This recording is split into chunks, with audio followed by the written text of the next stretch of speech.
એનજીટીના આધારે અત્યારે જે કામગીરી ચાલી રહ્યા છે, એનજીટી રિવ્યુ અને સ્ટેટ ગવર્મેન્ટના હ્યુમન રાઇટ્સ કમિશન એની રિવ્યુમાં અમે કાયમી કરતા હોય છે. એટલે જે ડ્રેનેજ પાણી અંદર જઈ રહ્યા છે વિશ્વામિત્રીની અંદર, એ 12 જગ્યા આઈડેન્ટિફાઈ કરીને એને બ્લોક કરવાનું કામગીરી પણ હાથ ધરવામાં આવી રહી છે. એ એક દિવસનું કામ નથી, આટલા વર્ષોથી એનો કદાચ ડ્રેનેજ પાણી જતું હોય એને બંધ કરવાની ફરજ પણ છે, જેથી કરીને ગંદુ પાણી ના જાય. અને આવનારા દિવસોમાં જે એસટીપી પાણી અને ડબ્લ્યુટીપી ટ્રીટેડ પાણી પણ એને પણ વોટર રિયુઝ પોલિસીમાં આગળ લઈ જવા માટે પણ અમે પ્લાનિંગ કરી રહ્યા છે. એટલે જીઆઈડીસી એસોસિએશન્સ અને ઇન્ડસ્ટ્રીયલ એસોસિએશન સાથે પણ મિટિંગ કરી છે.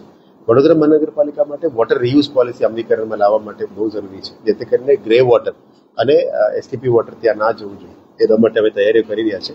પણ as you know, it is not a one day programme. આટલા વર્ષોમાં વિશ્વામિત્રી નદી પટમાં વિકાસ થઈ ગયું છે, સિટી બેસી ગયું છે. એટલે કદાચ ફ્યુચરમાં રિવરફ્રન્ટ ડેવલપમેન્ટ કરવું હોય તો એ કન્ઝર્વ મેથડમાં કરવું પડશે. એના માટે ડિઝાઇનિંગ ફેઝમાં મેં કામગીરી શરૂ કરી દીધી છે, પણ મિક્સ ડેવલપમેન્ટમાં જવું પડશે, જેથી કરીને ડ્રેનેજ પાણી બંધ થાય, સારું પાણી આમાં આવે અને આજવાથી પણ જે પાણી નીકળે છે સારું પાણી પણ આમાં નદીમાં લાવવા માટે પ્રયત્ન કરીશું. પણ it is not a one day job, it will take some years.